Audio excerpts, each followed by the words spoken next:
Madame Figaro, Virginie Efira s'est confiée sur son avenir professionnel. Enceinte de 6 mois, l'actrice de 46 ans a dévoilé ses doutes quant à son omniprésence dans le cinéma ces derniers mois et la nécessité de faire un break. Virginie Efira a créé la surprise en dévoilant son magnifique ventre rond en une du dernier numéro de Télérama. L'actrice belge de 46 ans est en effet enceinte de son second enfant, étant déjà maman d'une petite Ali, âgée de 9 ans, fruit de ses amours passés pour le réalisateur Mabrouk El Mekri. Et cette fois-ci, elle va offrir le premier enfant à son compagnon actuel, Nils Schneider, âgé de 35 ans. Une magnifique nouvelle pour Virginie Efira qui n'a pas chômé ces derniers mois. En effet, elle a été à l'affiche de plusieurs films, dont Revoir Paris, sorti en septembre 2022, et qui lui a valu son premier César. Elle a également ébloui ses fans dans Les Enfants des autres. Elle est actuellement à l'affiche de L'amour et les forêts qui sortira dans les salles obscures le 24 mai 2023 et qu'elle va présenter à Cannes. On m'a tellement vu dernièrement que ça fera un peu de vacances aux spectateurs aussi un quotidien à 100 à l'heure pour Virginie Efira qui a aussi tourné dans la série Disney+, Tout va bien, dans laquelle elle joue la mère d'un enfant atteint de la leucémie.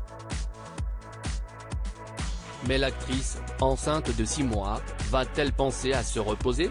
La réponse est oui puisqu'elle a prévu de ne pas travailler durant plusieurs mois, l'arrivée de son deuxième enfant étant prévue pour la fin de l'été.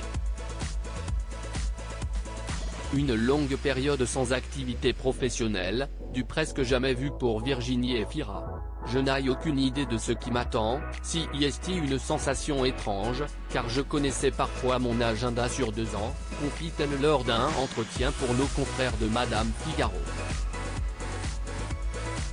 Ainsi, après avoir enchaîné les rôles au cinéma, la star belge est en proie au doute. N'a-t-elle pas été trop omniprésente? Cela dit, on m'a tellement vu dernièrement que ça fera un peu de vacances aux spectateurs aussi. Je ne regrette aucun des films que j'ai fait récemment, mais parfois j'ai un peu peur de fatiguer le public, confie-t-elle avec humilité. D'autant que Virginie Efira est aussi à l'affiche de Rien à perdre, le premier film de Delphine Deloget, qui est sélectionné à Cannes. La comédienne a indiqué ô combien ce long métrage a eu une importance pour elle. J'ai aimé son approche nuancée de l'histoire de cette mère aimante, mais submergée qui perd la garde de son jeune fils suite à un accident domestique. Elle connaît le milieu social qu'elle dépeint et ne blâme personne, elle ne raconte ni la faillite d'une maternité ni celle de l'aide sociale à l'enfance. Un film émouvant.